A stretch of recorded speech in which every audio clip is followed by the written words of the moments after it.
지난주에 살펴본 것처럼 예수님께서 베데스다로 가셔서 이 38년 된 병자를 고쳐주십니다. 저는 이 9절에 나와 있는 이 말씀, 이 장면이요, 그 사람이 곧 나아서 자리를 들고 걸어가니라. 이 장면을 이렇게 제가 생각을 하고 상상을 해보면 마음이 얼마나 좋은지 모르겠습니다. 그렇게 오랫동안 고침받지 못해 고통당하던 한 인생이 활짝 펴서 기쁨으로 그렇게 자리를 들고 걸어가는 그 주변의 사람들이 아마 모두가 다 박수를 쳐주고 함께 기뻐해주고 축복하고 하는 그 잔치집 같은 분위기가 됐을 거라고 생각합니다. 근데 오늘 본문에 보면은 그 기쁜 자리에 그 찬물을 끼얹는 사람들이 등장을 하는데요, 유대인들입니다. 10절을 보십시오. 유대인들이 병 나은 사람에게 이르되 안식일인데 내가 자리를 들고 가는 것이 옳지 아니하니라. 또 16절, 그러므로 안식일에 이러한 일을 행하신다 하여 유대인들이 예수를 박해하게 된지라. 18절, 유대인들이 이로 말미암아 더욱 예수를 죽이고자 하니. 지금 그 좋은 분위기에 그 찬물을 끼얹는 짓 아닙니까? 아니, 왜 이 유대인들은 이 그 기쁨의 현장에 나타나가지고 이렇게 그 현장을 그렇게 냉랭하고 또 살벌하게 그렇게 만들어 버리느냐는 겁니다. 저는 이 본문에 나오는 이 유대인들의 모습을 보면서 참 많은 생각을 하게 되는데요, 여러분, 이 신앙생활이라는 것이 잘 사용하면은 예수님처럼 이 38년 된 그 병자, 절망에 빠져 있던 그 인생을 기쁨의 자리로 인도하는 너무너무 따뜻하고 아름다운 것이 될 수 있지만, 그런데 여러분, 이 신앙생활이라는 거 잘못 사용하면요, 오늘 본문에 나오는 유대인들처럼 이 괴물이 되기가 쉽다는 거예요. 이 유대인이 요즘으로 치면 이 초신자입니까? 성경에 능통한 사람 아닙니까? 혹시 이게 오늘 우리의 모습은 아닌지, 이런 질문을 가지고 오늘 본문을 좀 살펴보기를 원합니다. 제가 이런 관점에서 본문의 유대인을 분석을 해보니까 이 유대인들에게 그 병든 모습 몇 가지가 나타나는데 제일 두드러지는 게 종교적인 경직성입니다. 지금 이 유대인들이 이렇게 화를 내는 근거가 어디에 있냐니까 이 미시나라고 하는 구전율법 때문이에요. 하나님께서 그 출애굽기에서 이스라엘 백성들에게 십계명을 주시지 않습니까? 그랬더니 그 백성들이 어떻게 하면은 이 십계명을 더 잘 지킬까 해가지고 이제 아주 구체적인 세부 규정을 만들었는데요, 그 세부 규정이 구전으로 전해 내려오는 것이 미시나예요. 그런데 이 구전율법 미시나에 보면은 안식일에 할 수 없는 일이 39가지가 있다고 그렇게 전해 내려오는데, 그 중에 하나가 뭐냐 하니까 안식일에는 물건을 옮기지 말라는 규정이 있다는 거예요. 네가 그걸 어겼다는 겁니다. 또 그리고 또 미시나에 보면은 안식일에 치료하는 것은 허락되지 않았지만 그 죽음에 임박한 자들을 치료하는 것은 허락이 되었는데, 지금 이 38년 된 병자가 지금 죽을 병이냐? 이렇게 시비를 걸고 있는 거예요. 여러분, 그 자기들 조상들이 이 미시나를 만들 때에 이렇게 병든 사람 고쳐주는 것에 시비 걸라고 이걸 만들었겠냐고요. 이게 종교적인 경직성이에요. 그래서 그 본문을 딱 읽으면 벌써 이 사람들이 정상을 벗어난 아주 그 경직된 그런 그 모습을 하고 있다는 거 금방 그 눈치를 챌 수 있는데요, 여기에 반대편에서 계시는 분이 예수님이세요. 마가복음 2장 27절에서 예수님 이렇게 말씀하십니다. 안식일은 사람을 위하여 있는 것이요 사람이 안식일을 위하여 있는 것이 아니니 이러므로 인자는 안식일에도 주인이니라. 영적으로 깊은 내막을 모르시는 분이다 할지라도요, 벌써 이 분위기를 보면은 예수님은 그 경직성에 빠져있는 유대인들과 좀 다르다는 게 느껴지지 않습니까? 예수님의 그 유연성이 좀 느껴지지 않습니까? 불행하게도 우리는 죄성을 가진 인간이라 가지고요, 내버려 두면 저절로 이 유대인, 이 경직하는 유대인 쪽으로 흘러가는 게 이게 참 가슴 아픈 우리의 현실입니다. 그런가 하면은 오늘 본문에 나오는 유대인들의 또 다른 병든 모습 하나가 눈에 확 들어오는데, 분노의 확산. 지난주 말씀드렸지만 베데스다가 그런 극심한 경쟁의 장이 되어버렸고, 1등주의, 이건 1등만 다 그 1등만 살고 나머지는 다 패자가 되는 그 구도에 있다 보니까 울분과 분노가 양산이 되는 거 아닙니까? 예수님께서 네가 낫고자 하느냐? 그러면 네 혹은 아니요 그러면 되는 대답에다가 그냥 주변 사람들을 원망하는 마음이 이렇게 툭 튀어나와가지고 아무도 나를 물에 넣어주는 사람이 없다는 거, 이게 이 38년 된 병자, 이 루즈라고 하는 그렇게 표현을 쓰는 사람들이 갖고 있는 울분, 분노, 섭섭함, 세상에 대한 원망, 이런 것들이 지금 가득 찬 인생이었는데 예수님께서 그를 고쳐주심으로 그 안에 울분을 기쁨으로, 감사로, 찬양으로, 감격으로 그렇게 바꾸어 주신 분이 예수님 아닙니까? 그런데 오늘 본문에 보니까 이 사단이 하는 일이 이런 거예요. 그렇게 잠재워진 울분과 분노를 지금 유대인들에게 전이를 시켜가지고 또 다른 엉뚱한 사람들이 지금 분노하고 막 죽이려고 하고 이런 자리에 지금 빠져버리게 되는 거 아닙니까? 그래서 여러분, 이 영적 전쟁이라는 것을 뭐 여러 각도로 여러 차원에서 볼 수 있지만 그 중에 하나는요, 울분을 잠재우시려는 예수님과 그 잠재워진 울분에다가 계속 기름을 끼얹어서 확산시키려는 악한 사단과의 싸움, 이게 영적 전쟁이에요. 여러분들이 이 구도로 자기 삶을 돌아보면은 그 정리할 부분이 참 많습니다. 목사로서 제 싸움은 항상 이 싸움이에요. 지금 주변에서 저에게 이 울분을 심어주려는 사람들이 생각보다 많습니다. 뭐 이단이라서 그런지 왜 그런지는 모르겠는데, 그래서 그냥 있지도 않은 말을 만들어서 퍼뜨리고 이런 글들을 보면은요, 또 제가 다혈질이니까 그 울분이 또 제게 전이가 돼요. 누군지는 모르지만 지금 누군가가 저에 대한 울분이 있으니까 저런 글을 쓰는 게 뻔한데 왜 쓰는지도 몰라요. 그러면 그 사람의 울분이 저에게 전이가 돼요. 그러면 저는 이제 큰일 나는 거예요. 그 울분을 상대방이 누군지 모르니까 이제 강단에 와서 이제 여러분한테 퍼붓고 집에 가서 이제 우리 애들한테 퍼붓는 거 아닙니까? 공이라는 이름으로. 그래서 저의 싸움은요, 누가 저를 그냥 말도 안 되는 것으로 모함하는 그를 퍼나를 때에 제가 이를 악물고 싸우는 게, 이 울분은 내 손에서 끊자, 여기서 끝내자, 막 이를 악물고 제가 노력을 하는 거예요. 하도 이를 악물어가지고 이가 지금 다 나가가지고요, 지금도 자세히 보면 이쪽 편이 지금 부어 있습니다. 치료 중이에요.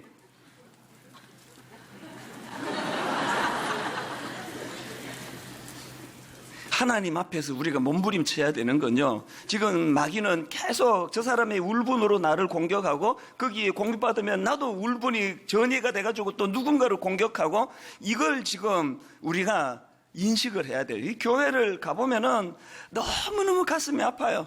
막 울분이 막 얼마나 많은지 몰라, 교회 안에. 가끔씩보다 더 자주 해요. 교회가 분쟁을 겪고, 그래서 장로님이 찾아와서 울면서 하소연하고 목사님이 찾아와서 울면서 하소연하고 그러는데, 제가 가만히 들어보면은요, 서로가 지금 상처를 받았는데 말하는 상처 내용이 똑같아요. 뭘 의미합니까? 뒤에서 조종하는 세력이 있다는 거예요. 그래서 우리가 이 울분을 내 손에서 끊어야 돼요. 자꾸 끊어야 돼요. 시시비비를 가리는 것보다 더 중요한 것은 하나님이 울분의 고리를 내 손에서 차단하기 원합니다. 오늘 지금 유대인들은 지금 울분이 지금, 언젠가 어느 대학 교수님의 인터뷰 기사를 봤는데 그 제목이 너무 강렬해가지고 제가 메모를 해둔 적이 있습니다. 제목이 이렇습니다. 사랑 없는 정의는 살인 면허이다. 너무 강렬하지 않습니까? 사랑 없는 정의는 살인 면허이다. 내용을 보니까 도스토옙스키의 그 죄와 벌이라는 소설에서 그 컨셉을 따온 거더라고요.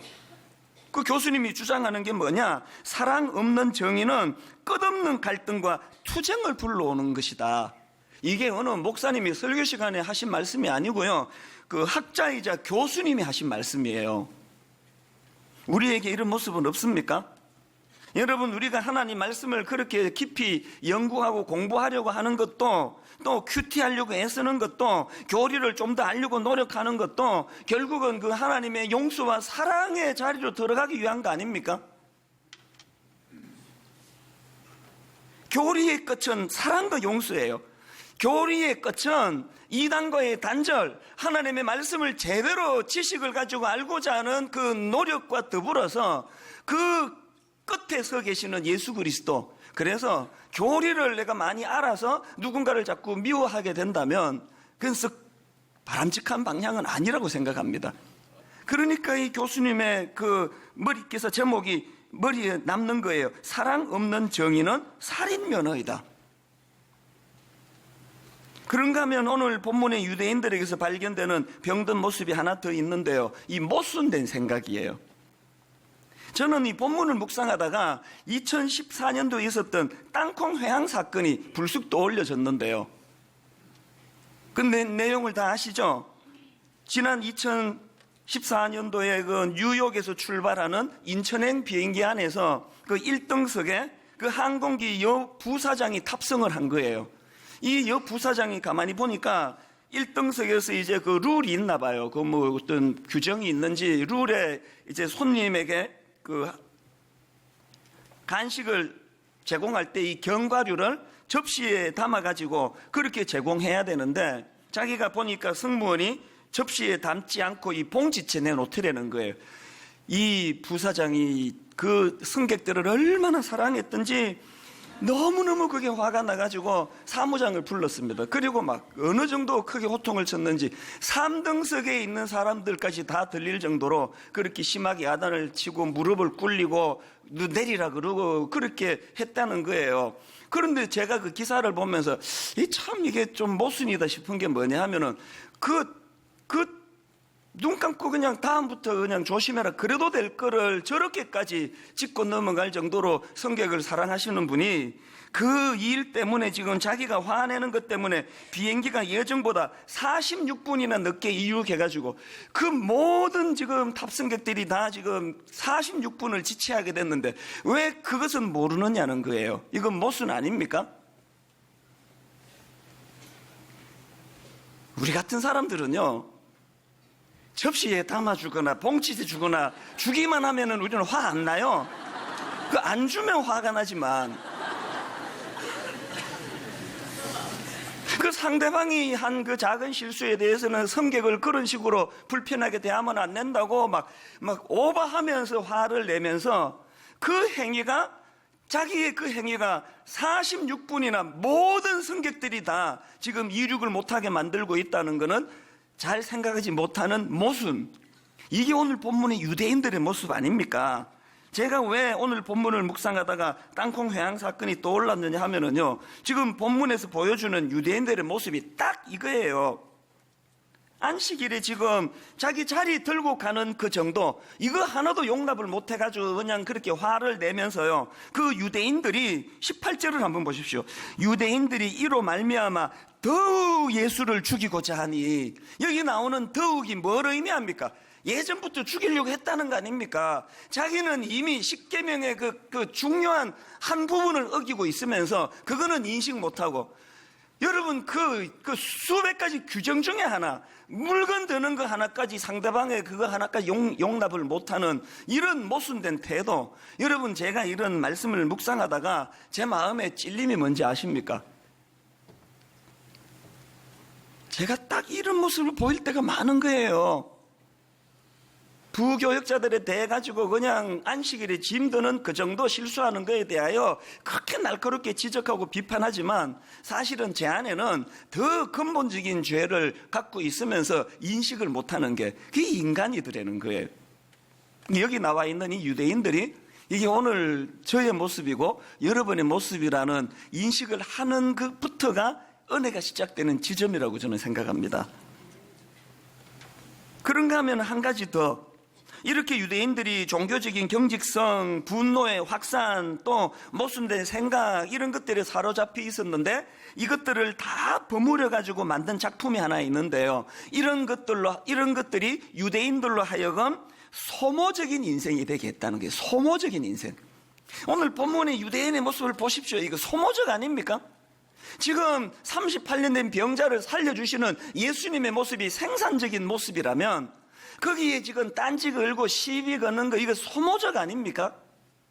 도대체 지금 오늘 우리들의 신앙의 행태가, 우리들의 신앙의 모습이 주님 닮은 생산적인 일을 하고 있습니까? 유대인들처럼 소모적인 일을 하고 있습니까? 이런 소모적인 인생 유대인들에게 예수님은 17절에서 이런 말씀을 주십니다. 예수께서 그들에게 이르시되 내 아버지께서 이제까지 일하시니 나도 일한다 하시매. 그래서 저는 오늘 이 본문 말씀을 보면서 정말 저는 분당 우리 교회가 또 여러분들이 예수 그리스도가 여러분 안에 계시고 복음 대신 예수 그리스도가 여러분에게 영향력을 행사하시는 인생이 되기를 원합니다. 그렇다면 정말 주님이 내 안에 계시다면 내 안에 계시는 주님께서 우리에게 원하시는 게 뭔가 본문을 중심으로 두 가지를 정리해 봤는데요. 첫째로요, 여러분 예수님은 우리가 이 소모적인 인생이 아니라 생산적인 인간이 되기를 원하신다는 것입니다. 그 프로야구를 좋아하시는 분들은 다 아시겠지만 그 박병호 선수라고 이 홈런 타자가 있습니다. 원래 이 선수가 미국 메이저리그로 지금 진출을 해서 활동을 하고 있는데요. 제가 최근에 그 어느 기자가 쓴 그 박병호 선수와 관련된 칼럼을 읽고 참 많은 생각을 했습니다. 그 칼럼 제목이 이렇습니다. 막말 누리꾼 국거박 콤마하고 박병호의 땀을 아는가? 아마 이 야구를 모르시는 분은 이 뭔 소리인지 모르실 거예요. 여기 나와 있는 그 막말 누리꾼 국거박이라는 게 뭐냐면 이 국거박이라는 것은 국민 거품 박병호의 약자예요. 이 박병호 선수의 안티가 있는 거예요. 그래서 이 국거박 국민 거품 박병호라는 이 약자의 닉네임을 가지고 뭐 그냥 박병호 선수와 관련된 기사만 나오면 거기다가 이제 이건 다 거품이다, 실력이 아니다, 구장이 펜스가 좁아서 그렇다, 막 이런 이제 악플을 다는 분이에요. 그래서 제목이 막말 누리꾼 국거박 박병호의 땀을 아는가? 그 박병호의 땀이 뭐냐 하면은요, 이 기자가 가만히 지켜보니까 그 박병호 선수가 눈물겹게 노력을 하더라는 거예요.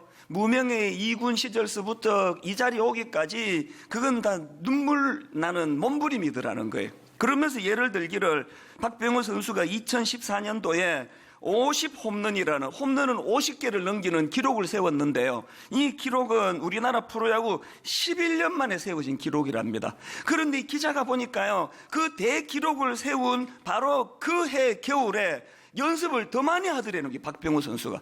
그 왜 그런가 보니까요, 자기 스윙에 이 부족함이 많다고 그렇게 느끼기 때문에 연습을 더 많이 했는데 아니나 다를까 바로 그 다음에 2015년도에 홈런을 53개 쳐가지고 자기가 그 전 해에 세운 기록을 갈아치우더라는 거예요. 그리고 또 그 해 겨울에도 아무도 없는 자기 구단 운동장에서 박병호 선수가 혼자서 그렇게 눈물나게 방망이를 휘두르는 그런 연습을 하더라는 거예요. 그러면서 그 칼럼에다가 쓴 내용이 그 다음 한번 들어보십시오. 늘 자기 자신과의 싸움에서 게으름 피우지 않고 흘린 땀과 매 시즌 한계까지 자신을 끌어올리고도 더 발전하려던 책임감이다. 새벽마다 태평양 건너서 들려오는 박병호의 홈런 소식은 그래서 반갑다. 그가 흘린 땀이 헛되지 않았음을 증명하는 홈런이기 때문이다. 그런데 새벽마다 함께 봐야 하는 게 하나 더 있다. 박병호의 기사마다 박병호를 비하하고 비아냥거리는 국내 누리꾼의 댓글이다. 국민 거품 박병호 관로하고 국거박이라는 이름의 이 누리꾼은 새벽 4시부터 일어나 박병호의 기사에 악플을 달고 있다. 국거박에게 또 모니터 뒤에 숨어 욕설과 비방을 늘어놓기 바쁜 수많은 국거박들에게 따옴표하고 너에게 묻는다. 댓글 함부로 달지 마라. 당신은 스스로에게 한 번이라도 부끄럽지 않을 만큼 땀 흘려 본 적이 있는가? 제가 이 칼럼을 읽는데 전율이 느껴지더라고요. 나는 어떤 인생일까? 때로는 지적하는 글이 그게 생산적일 때가 있습니다. 때로는 상대방의 약점을 날카롭게 비판하는 것이 그것 자체가 생산적일 때가 있습니다. 그러나 오늘 한국 사회를 한번 보세요. 한국 교회를 한번 보세요. 오늘 지금 이 기자가 경고하는 이 한마디 말, 국거박에게 또 모니터 뒤에 숨어 욕설과 비방을 늘어놓기 바쁜 수많은 또 다른 국거박들에게 너에게 묻는다. 댓글 함부로 달지 마라. 당신은 스스로에게 한 번이라도 부끄럽지 않을 만큼 땀 흘려 본 적이 있는가?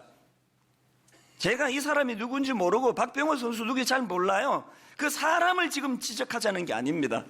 오늘도 그 자리 가기까지 몸부림치며 땀을 흘리는 그 선수에 비해 가지고 그거 딱 풀다는 이것은 너무 그 비생산적인 거 아니냐는, 소모적인 거 아니냐는 그 지적에 동의를 하는 것입니다. 여러분은 어떻고 저는 또 어떻습니까? 저는 그 칼럼을 예전에 읽었는데 오늘 본문 17절을 읽다가 그 칼럼이 떠오르는 거예요. 예수께서 그들에게 이르시되 내 아버지께서 이제까지 일하시니 나도 일한다 하시매. 여러분 다 아시지만 사도행전이 어떻게 말씀을 시작합니까? 사도행전 1장 1절 데오빌로여 내가 먼저 쓴 글에는 무릇 예수께서 행하시며 가르치시기를 시작하신부터. 예수님은요 이 땅에 슈퍼맨으로 오셔가지고 당신이 다 그냥 이 시대를 바꾸어 놓으려고 오신 게 아니라 제자 키우러 오신 거 아닙니까? 그 제자들로 하여금 이 시대를 변화시키도록 그랬던 주님인데, 그래서 내 사명은 가르치는 거다. 주님의 모습은 그게 아니에요. 가르치기 이전에 행하시며 가르치기를 시작하신부터. 그래서 여러분 사도행전은 한자어로 어떻게 설명합니까? 사도행전 아닙니까? 행할 행자 아닙니까? 여러분이 사도행전은 영어로 왜 액처라고 그러느냐고요. 오늘 진짜 예수 그리스도로 변화받고 진짜 예수님이 여러분 안에 일하고 계심을 믿는다면 여러분의 인생은 생산적인 인생입니까? 소모적인 인생입니까? 맨날 그냥 저 사람은 이걸 잘못했다, 또 저 사람은 이걸 우리 시어머니는 이게 문제다, 우리 시아버지는 저게 문제다, 우리 며느리는 이게 문제고 우리 아들은 저게 문제다. 여러분 우리가 하나님 앞에서 나는 지금 소모적인 인생인가 생산적인 인생인가? 그 주님께서 오늘 우리를 부르십니다. 마태복음 4장 19절 말씀하시되 나를 따라오라 내가 너희를 사람을 낚는 어부가 되게 하리라. 난 고기 못 잡는 거 가서 지적하고 비판하고 저래 갖고 고기가 잡히겠냐고 새벽 4시에 일어나서 댓글 쓰고 그러려고 부름받은 게 아니에요. 제가 이 설교를 준비하는 즈음에 우리 이웃사랑부 담당 교역자가 저를 찾아왔습니다. 메일도 보내고요. 요지가 뭐냐, 목사님 그 이웃사랑부 안에 있는 긴급 구호뱅크 한 20분이 지금 봉사하고 계시는데 목사님이 만나셔가지고 그들을 좀 격려해 주시라는 거예요. 여러분 지금 이 긴급 구호뱅크 아시죠? 가스도 끊기고 전기도 끊기고 의료보험이 안 돼가지고 병을 만나도 치료도 안 되고 이 앞도 막히고 뒤도 막히고 이런 분들에게 지금 교회에서 여러분이 주시는 그 헌금을 가지고 이제 이 긴급 구호 뱅크 팀이 가서 상황을 보고 그래서 생필품도 사드리고 격려도 해드리고 이러서도록 하는 일을 하고 있거든요. 최근에도요 어떤 분이 주로 안 믿는 분들을 많이 지금 돕는 상황이에요. 믿고 안 믿고 사람 살리는데 그 구분해서 되겠습니까? 최근에 어떤 안 믿는 분인데요 절망적인 일을 겪은 거예요. 그래서 가스 끊기고 뭐 그래가지고 다행히 그 물은 안 끊어졌나 봐요. 이분이요 일주일 동안 물만 먹으면서 연명을 한 거예요. 우리 긴급 구호뱅크 팀이 가가지고 생필품을 사다 드리고 그렇게 수고를 했다는 겁니다. 그 제가 참 눈물겨운 게 뭐냐 하면은 지금 수많은 개미 군단이요 여기에 지금 우리 홈페이지에 계좌번호를 보고 1년 이상 광고 안 했는데 지금도 계속 누군가가 소액이지만 그 헌금이 모아가지고 수억의 돈이 모여가지고요 이제 지금까지는 이 긴급 구호뱅크가 성남 시민을 상대로 했는데 이제 지경을 넓혀서 안양시까지 확장하겠다는 겁니다. 필요에 따라서 금액도 더 올리겠다는 겁니다. 생산적인 일 아닙니까? 그런가 하면은 두 번째로 복음 대신 주님이 내 안에 계시다면 주님이 원하시는 일이 뭐냐? 예수님께서 말씀하시는 생산적인 일은 생명을 살리는 일이라는 겁니다. 지금 예수님이 이 땅에 오셔가지고 우리에게 보여주신 모습이 뭡니까? 예수님이 정당 만들었습니까? 예수님이 조직을 만들었습니까? 이 땅에 오셔서 주님이 하신 일은 그저 사람 살려내는 거예요. 영혼을 살려내는 일이에요. 죽어가는 육신을 살려내는 일이에요. 분당 우리 교회가 창립 14주년을 맞았습니다. 지난 14년 동안 우리 교회가 하나님 앞에서 점검 받을 수 있는 성적표는 이 교회 얼마나 키웠니? 몇 명 만들었니? 건물 얼마나 아름답고 비싸니? 이런 것이 평가에 들어가지 않고 너희 교회는 사람 몇 명 살렸니? 몇 명 구원했니?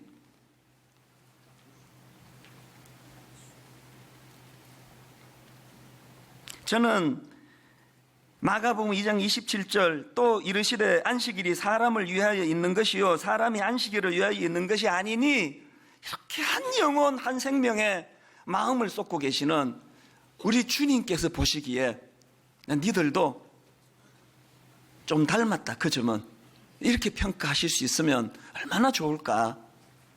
이 방황하는 젊은이들을 위하여 그 스위스에 있는 라보리와 같은 이 쉼터라고 할까요? 피난처라고 할까요? 그런 곳을 가평 우리 마을에 세우기를 원합니다. 제가 마음이 아픈 게요, 프랑스에 있는 떼제 공동체나 스위스에 있는 라보리 같은 데 가보면은 배낭 메고 온 한국 청년들이 막 한국말 하면서 막 덕실덕실거린다는 거예요.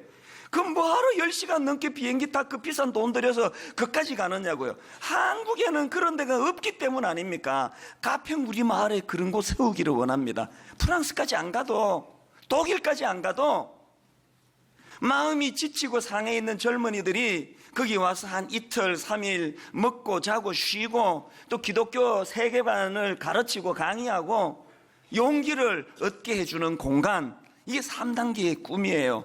그러나 여러분, 저는요, 여러분 저 아실 거예요. 이 3단계를 이루어내기 위해 이제 막 오늘부터 여러분 쥐어짜고 몰아붙이고 막 헌금 강요하고 절대 그럴 거 아닙니다. 종은 주인이 시키는 데까지만 하면 돼요. 저는 3단계 꿈을 꿨지만 주님은 1단계로 끝내라. 그 끝내는 거예요.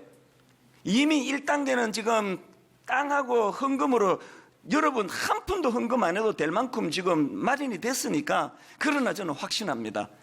분당 우리 교회가 같이 꿈을 꾸고 같이 주님이 일하기를 원하시는 그 일에 동참한다면 예산이 없어가지고 3단계 꿈 못 이룬다고 저는 생각하지 않습니다. 2만 평 땅에 정말 하나님 앞에 생태, 자연을 꾸미고 그 마음이 우울한 사람들이 그 숲길을 거니면서 주님의 십자가를 묵상하고 그 정점에 기도실을 만들어 놓고 한결같이 기도하고 이런 아름다운 꿈을 하나님께서 이루어 주시리라고 저는 믿습니다. 저는 이 가평 우리 마을을 떠올릴 때마다 문득문득 떠오르는 분이 한 분 계시는데요. 지금은 이분이 돌아가셨어요. 어느 날 순장님이 저한테 메일이 왔더라고요. 자기 순원 중에 지금 시한부, 지금 오늘 내일 하고 있는 그 순원이 있는데 목사님이 그 성도 한 분만 만나 주셔서 손 한번 잡아 주시면 좋겠다고. 그래서 제가 이분은 알게 됐는데요. 이분 이름이 김상희 집사님이에요. 그 당시 나이가 50대 초반, 50대 중반 그 전후인데요. 미혼이었습니다. 그런데 제가 이분의 삶을 들여다보면 볼수록 머리가 숙여지는 거예요. 지금 시한부 인생 그거 선고받아 놓고도요, 여러분 우리 교회가 하던 10, 그래서 우리 교회 와서 일부 예배 드리고 그 아픈 몸을 이끌고 미자립 교회로 가가지고 예배를 드리고 거기에 11조를 하고 헌금을 드리고 그 일을 죽기 전까지 하셨다는 거예요. 더 놀라운 것은요, 이 시한부 인생 이 김상희 집사님이요, 자기 집에다가 여성 정신장애인 공동체, 그래서 정신지체 여성들을 자기 집에 데리고 와서 숙식을 같이 했다는 겁니다. 이분이 눈을 못 감으시는 게 나 죽으면 얘들은 어떡하나? 이분이요, 돌아가시기 직전에 분당 우리 교회에 자기 전 재산 6억 원을 헌금을 했습니다. 목사님, 이런 연약한 이웃을 위해 이 돈을 써주세요. 공정까지 해가지고 넘겨줬어요. 그랬는데요, 이분의 안 믿는 가족들이 그것을 알고 반대를 한 거예요. 이해가 되는 거 아닙니까? 뭐하러 교회에다 아깝게 6억씩이나 갖다 바치느냐고. 그래서 그 돈 돌려달라는 거예요. 대표 한 분이 저를 찾아왔는데 돌려드리겠다 그랬습니다. 여러분, 그 법정 소송하고 우리 지금 공정 받아놨다 그래가지고 그 6억을 쓰는 게 의미가 있겠습니까? 그 김상희 돌아가시기 직전에 김상희 그 집사님을 설득을 해가지고 돌려드리자 그랬습니다. 돌려드렸습니다. 미혼이니까 이런 일이 있었겠죠. 교구 목사님을 통해 들려지는 가슴 아픈 이야기, 이 김상희 집사님 돌아가시기 직전에 마음이 무너져가지고 하나님 보시기에 이렇게 하는 게 잘한 결정일까요? 무거운 마음으로 돌아가셨어요. 여러분, 우리 하나님이 저한테 그냥 줬다가 뺏었다가 그러시는 분입니까? 그 6억 줬다가 도로 가져가실 거 뭐하러 손에 넣어 주셨냐고요. 저는요, 그걸 어떻게 해석했느냐, 살아있는 네가 이 일을 해라. 살아있는 너희들이 그 김상희 집사가 못한 그 일을 너희들이 하거라. 예전에 제가 살아남은 자의 슬픔이라는 그 시집을 소개해 드린 적이 있는데요, 여러분, 살아남은 자의 부담감, 살아남은 자의 소명, 오늘 우리가 호흡하고 있는 이 시간, 저는 가끔씩 그 김상희 집사님을 생각해요. 6억을 가지고 장애인들과 불쌍한 이웃을 위해 쓰기를 원했는데 그렇게 하지 못하고 하나님 앞에 이게 부끄러운 일이 아닐까, 무거운 마음으로 돌아가신 이 김상희 집사님을 생각하면서 하나님의 말씀이 들리는 것 같아요. 살아있는 너희들이 그 집사가 못한 일을 해라. 오늘 창립 14주년을 맞이해서 여러분 특별 헌금을 할 텐데요, 가평 우리 마을을 위한 헌금이에요. 저 지금까지 한 번도 헌금 설교한 적 없습니다. 헌금 강요한 적도 없지만, 그러나 여러분, 하나님 앞에서 우리가 꿈을 같이 꾸게 된다면 제 소원은요, 언제부턴가 분당 우리 교회 유산 안 남기기 운동을 하고 싶은 거예요. 마음껏 자녀를 위해 애쓰고 쓰고 베풀고 쓰고 베풀고 쓰고 베풀고 그렇게하고도 남는 건 그 여러분 감입니다. 오늘도 하나님 38년 된 병자를 살려내는 일에, 오늘도 하나님 생산적인 일을 하기를 원하시는 하나님의 말씀을 받들어 영혼을 구원해내는 일에 우리가 꿈을 회복하고 되찾는 저와 여러분 되시기를 바랍니다. 결론을 맺습니다. 예수님이 내 안에 살아 일하시기를 원합니다. 십자가와 복음의 정신이 살아있는 교회가 되기 원합니다. 말만 복음 십자가 외치는 게 아니라 내 안에서 복음의 정신이 살아날 때, 그래서 저는 여러분 오늘 이 찬양이요, 세상 모든 민족이 구원을 얻기까지 쉬지 않으시는 하나님, 또 모든 육체가 주의 영광 보도록 우리를 부르시는 하나님, 하나님 생산적인 인생이 되기 원합니다. 주님이 말씀하시는 생산적인 일이라는 것은 영혼을 살리는 일, 사람을 살리는 일인 줄 믿습니다. 이 이해를 가지고 우리 이 찬양 같이 불러보기 원합니다. 우리 주 예수 그리스도의 은혜와 하나님 아버지의 다함 없는 사랑과 성령님의 감동, 감화, 위로, 교통, 충만하심의 역사가 오늘 주신 말씀 마음에 담고 소모적인 인생이 아니라 생산적인 인생, 사람을 살려내는 인생으로 은혜 구하며 나아가기로 다짐하는 모든 주의 자녀들 머리 위에 지금부터 영원토록 함께 하시기를 간절히 축원하옵나이다. 아멘.